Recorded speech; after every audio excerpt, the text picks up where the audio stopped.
ಫಾತಿಮಾ ಮಗಳೇ ಫಾತಿಮಾ. ಫಾತಿಮಾ ತಂದೆಯನ್ನು ಚುಂಬಿಸಿ ಪ್ರೀತಿಯಿಂದ ಒಳಗೆ ಕೂರಿಸಿದ. ತಂದೆ ಫಾತಿಮಾ ಏನಪ್ಪ ವಿಶೇಷ? ಫಾತಿಮಾ ಇನ್ನದಿಂದ ನೋಡ್ತಾ ಹೇಳಿದ, ಅಪ್ಪ ಒಂದಿಷ್ಟು ಊಟ ಮಾಡಿ 2 ದಿವಸ ಆಯ್ತು, ಇಲ್ಲಿ ಆದರೂ ತಿನ್ನಲು ಏನಿಲ್ಲ. ಸುವಾಸನ ಬೇಸರದಿಂದ ಹೇಳಿತು. ಫಾತಿಮಾ ಇಲ್ಲಿ ನೋಡು, ತಾವು ಧರಿಸಿರುವ ಕಮೀಸನ್ನು ಮೇಲೆತ್ತಿ ಹೊಟ್ಟೆಯಲ್ಲಿ ಕಟ್ಟಿರುವ ಕಲ್ಲುಗಳನ್ನು ತೋರಿಸಿದರು. ಇದನ್ನು ಕಂಡ ಫಾತಿಮಾ ಬೀವಿಯ ನಯನ ಕಣ್ಣೀರಾಯಿತು. ಪ್ರಿಯ ಮಿತ್ರರೇ, ಇದಲ್ಲ, ಇದಕ್ಕಿಂತ ಹೆಚ್ಚು ಬೇಸರ ಅಲ್ಲೇ ಇರುವ 2 ಗುಲಾಬಿ ಹೂವಿನಂತಿರುವ ಮಕ್ಕಳು. ಹಸನ್ ಹುಸೈನ್ ಅವರು ಅಮ್ಮ ಅವರ ಹಸಿವು ತಡೆಯಲಾಗದ ಅಮ್ಮನು ಒಂದೇ ಸಾರಿ ಕರೆಯುತ್ತಿದ್ದರು, ಉಮ್ಮಿ ಉಮ್ಮಿ ಉಮ್ಮಿ.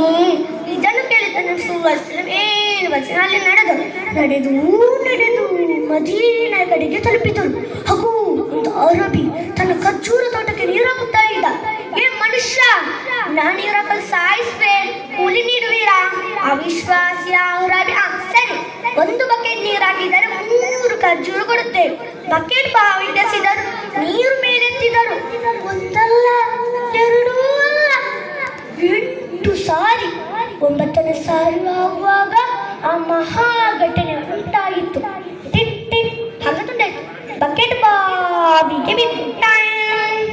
ಆ ಅರಬಿ ಕೈ ಬೀಸಿ ಹೊಡೆದರು.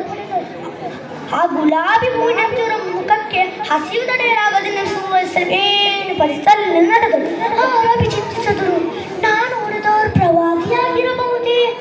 ಒಟ್ಟು ಚಿಂತಿಸಲಿಲ್ಲ. ಕಡಗತೆ ಕಂಡು ಆ ಹೊಡೆದ ಕೈಯನ್ನು ಬಲಾದೆಯಿಂದ ಕತ್ತರಿಸಿ ರಕ್ತ ಸೂರಿ ಪ್ರಜ್ಞೆ ತಪ್ಪಿ ಬಿದ್ದರು. ಅಲ್ಲಿ ಉಳಿದ ಗಾಯಕರೆಲ್ಲ ಮುಖಕ್ಕೆ ನೀರು ಹಾಕಿ ಎದರು. ಆ ಅರಬಿ ನಡೆದ ಕಥೆ ಎಲ್ಲ ಹೇಳಿದರು. ಆ ಅರಬಿ ಹೇಳಿದರು, ನನ್ನನ್ನು ಆ ಪ್ರವಾದಿ ಹತ್ರ ಕಳಿಸಬಹುದೇ?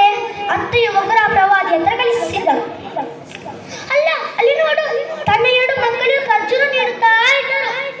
ಮನುಷ್ಯ, ನೀವು ಪ್ರವಾದಿಯಾಗಿರಬಹುದೇ? ಪ್ರವಾದಿಯಾಗಿದ್ದರೆ ನನ್ನ ಈ ಕೈ ಸರಿಪಡಿಸಬಹುದೇ? ಸುವಾಸನ ತನ್ನ ಉಗುರನ್ನು ಮಣ್ಣಿಗೆ ಹಾಕಿ, ಮಾಷಾ ಅಲ್ಲಾಹ್, ಕೈ ಸರಿಯಾಯ್ತು. ಓ, ನನಗೆ ಟೈಮ್ ಆಯ್ತು. ಪ್ರಿಯ ಮಿತ್ರರೇ, ಇನ್ನು ಮುಂದೆ ನನಗೆ ಹೇಳಬೇಕಾದ್ರೆ ತೀರ್ಪುಗಾರ ಅನುಮತಿ ಬೇಕು. ನನ್ನ ಕಥೆ ಇಷ್ಟವಾದರೂ ಇಲ್ಲವಾದರೂ ನಾನು ಹೋಗ್ತೇನೆ. ಅಸ್ಸಲಾಮು ಅಲೈಕುಂ.